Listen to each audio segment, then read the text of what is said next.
Velkommen tilbage her til et festklædt Parken her, hvor vi ser en tifo for AaB-fansene med symboler på, hvem det er, de har slået på deres vej herind til pokalfinalen, hvor de er så møder FC København. Nordjyderne, de har taget hele fodbold Danmark med storm i den her sæson.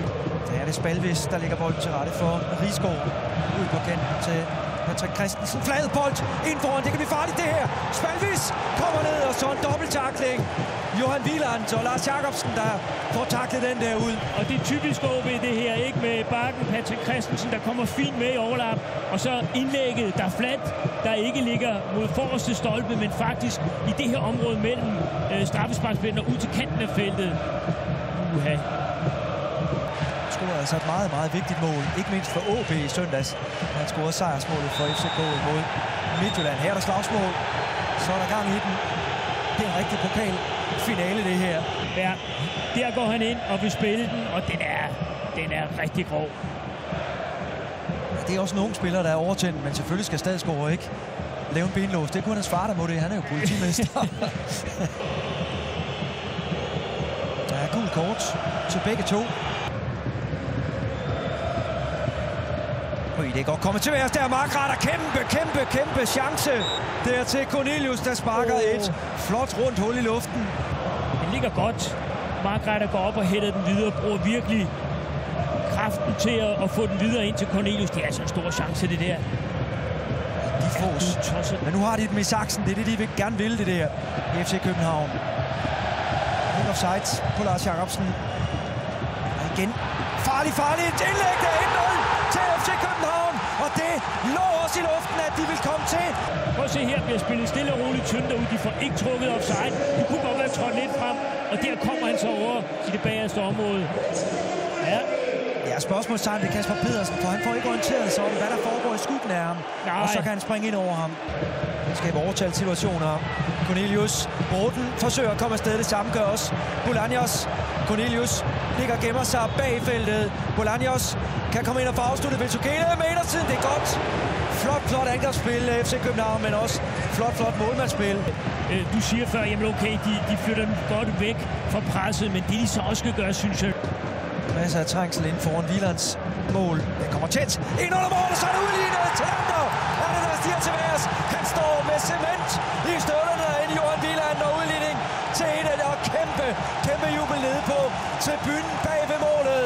Det er der, hvor AaB's mest inkarnerede fans, de står placeret. Rasmus til Lander. Han scorede også tidligere på foråret imod FC København. Ja, den er dels godt sparket, men også rigtig sikkert hættet ind.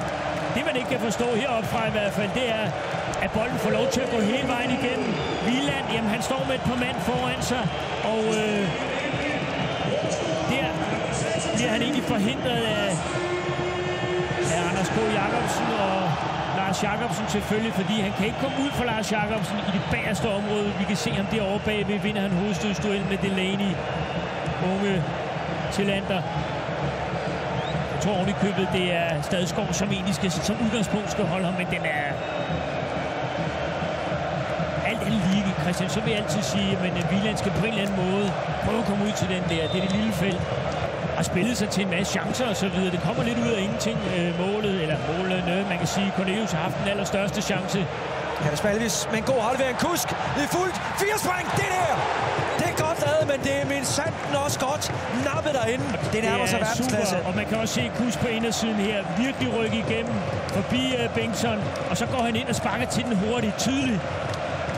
Og en super redning af Wieland. Der går han ind og sparker. Måske også lidt før, men umiddelbart forventer. I hvert fald før, der kan nå at blive taklet på den. Igen Kusk. Han slår den der tæt ind under målet. Igen! Så er der scoret igen. 2-1 til Lander, min sanden. Og igen, så slår han altså et hul i luften derinde. Johan Wielands svagheder derinde ved dødbolde. Det har vi jo aldrig nogensinde set før ved FC København.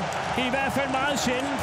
Og det der, det er selvfølgelig bekymrende for Ståle Solbakken, men også for FCK.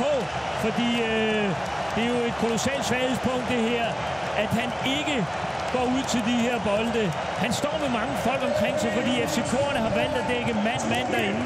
Og han når simpelthen ikke op til den. Hverken hopper eller får skubbet. Er det igen Anders K. Jacobsen, der står der.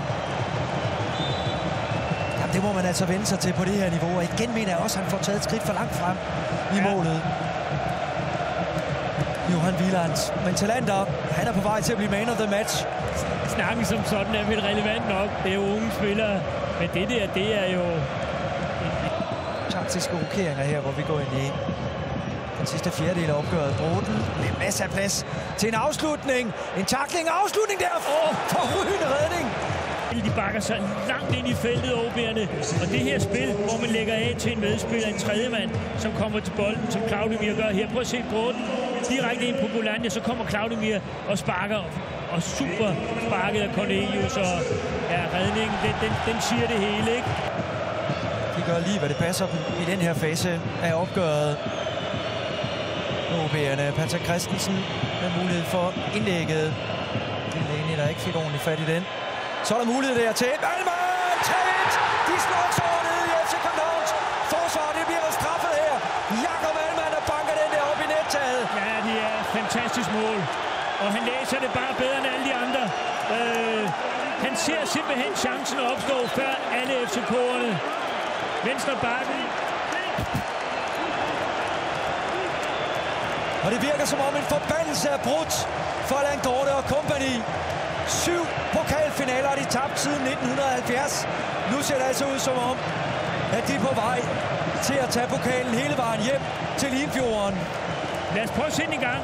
Indlægget, den bliver hættet op i luften af Delaney. Der ryger bolden bag om Lars Jacobsen, og så kommer han bare løbende ind fra det bagerste område. Boulanjas følger ikke rigtig med ham. Lad os se den der. Nej, det er fantastisk. Boulanjas, han fejltimer det simpelthen. Han tror, at der er ro på, at Stadsgaard kan komme til den allerførst, og Stadsgaard kan ikke nå ud til den, og derfor, fordi man læser det så godt, jamen så får han målet.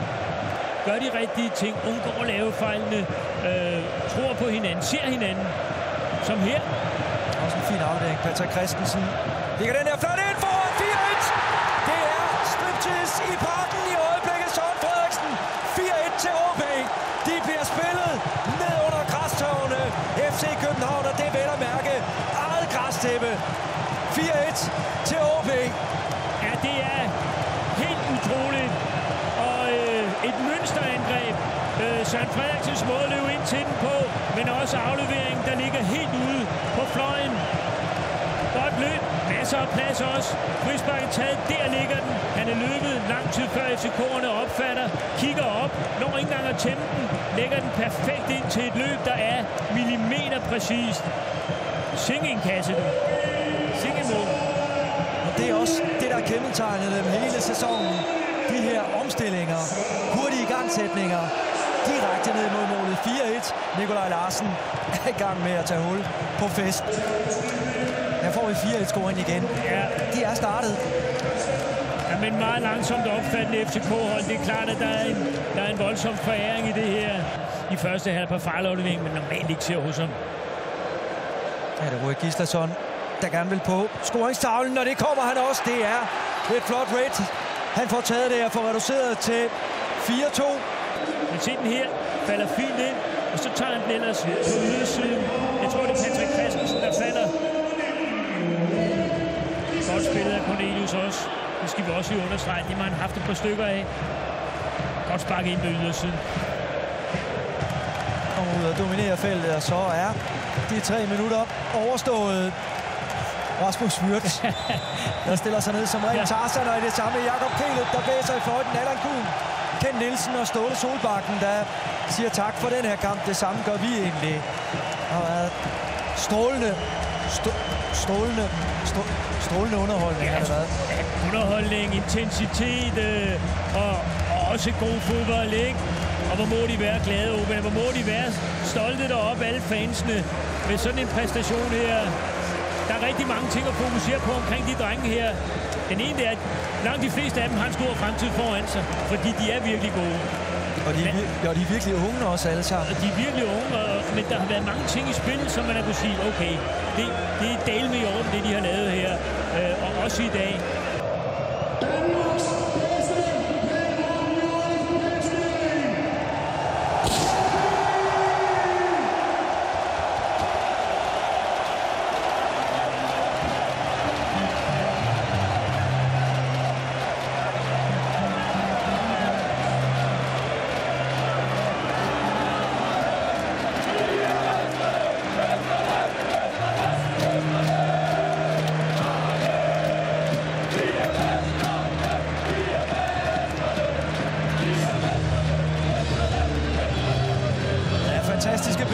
fantastiske lydspor også. Spørgsmålet er så, Per, tror du virkelig, de tør kaste Kent Nielsen i vejret? Det tvivler jeg på. Er de hvad? Undskyld? Tør kaste Kent Nielsen i vejret. Jamen, har de ikke lige gjort det? Det er i hvert fald pokalen, der går rundt blandt spillerne. Og den har de altså også så redeligt fortjent. De måtte også vente 44 år. Ja, undskyld, 44 år på den. Vandt det altså sidste gang i 1970. Det var altså stadigvæk dengang, hvor der stadigvæk var smør i bolden. Det var der, man spillede i skjorter. Slog Lyngby, der spillede i 3. division Øst. Kan huske det, som det var i går. Ja, med de her glade billeder af Kasper Risgaard og company, så synes jeg næsten, vi skal lægge ned i studiet ned til Tina Müller og Jesper Grønkjær.